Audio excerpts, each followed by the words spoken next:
Hi guys, Jananayagan movie. இந்த Jananayagan movie எப்படி league ஆச்சுன்னு ரெண்டு விதமாக பேசுகிறாங்க. ஒரு பக்கத்தில் என்ன சொல்கிறாங்கன்னா, நம்ம முதல்வர் சிஎம் மு.க. ஸ்டாலின் அவர்கள் இந்த படத்தை ரிலீஸ் பண்ணிட்டாரு, விஜய் மேலே இருந்த கடுப்பை காட்டிட்டாரு அப்படின்னு பேசுகிறாங்க. இன்னொரு பக்கத்தில் இந்த படத்தை ரிலீஸ் பண்ணதே விஜய் தான் அப்படின்றாங்க. கேட்கவே காமெடியாக இருக்குல்ல, ஆனால் இதை சொல்கிறதே விஜய் ஃபேன்ஸ் தான். ஏன்னா இந்த ஜனநாயகன் படமானது பொலிட்டிக்கல் கண்டென்ட்டை உள்ளடங்கியதாக இருக்கிறது.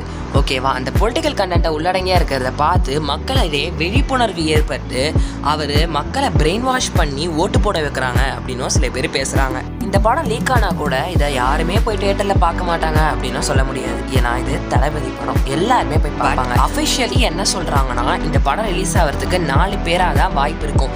அது எடிட்டர், கேவிஎன் ப்ரொடக்ஷன், விஜய் இல்லைனா ப்ரொடியூசர்.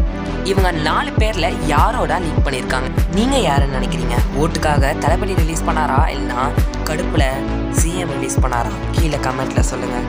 By bye. இது ஒரு facts. Hi guys, Jananayagan movie. இந்த ஜனநாயகன் மூவி எப்படி லீக் ஆச்சுன்னு ரெண்டு விதமாக பேசுகிறாங்க. ஒரு பக்கத்தில் என்ன சொல்கிறாங்கன்னா, நம்ம முதல்வர் சிஎம் மு.க. ஸ்டாலின் அவர்கள் இந்த படத்தை ரிலீஸ் பண்ணிட்டாரு, விஜய் மேலே இருந்த கடுப்பை காட்டிட்டாரு அப்படின்னு பேசுகிறாங்க. இன்னொரு பக்கத்தில் இந்த படத்தை ரிலீஸ் பண்ணதே விஜய் தான் அப்படின்றாங்க. கேட்கவே காமெடியாக இருக்குல்ல, ஆனால் இதை சொல்கிறதே விஜய் ஃபேன்ஸ் தான். ஏன்னா இந்த ஜனநாயகன் படமானது பொலிட்டிக்கல் கண்டென்ட்டை உள்ளடங்கியதாக இருக்கிறது.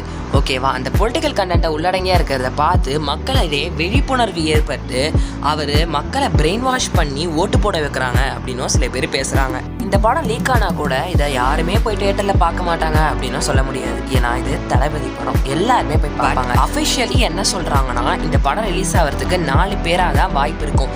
அது எடிட்டர், கேவிஎன் ப்ரொடக்ஷன், விஜய் இல்லைனா ப்ரொடியூசர். இவங்க 4 பேரில் யாரோட லீக் பண்ணியிருக்காங்க. நீங்கள் யாருன்னு நினைக்கிறீங்க? ஓட்டுக்காக தளபதி ரிலீஸ் பண்ணாரா இல்லைனா கடுப்பில் சிஎம் ரிலீஸ் பண்ணாரா? கீழே கமெண்ட்டில் சொல்லுங்கள்.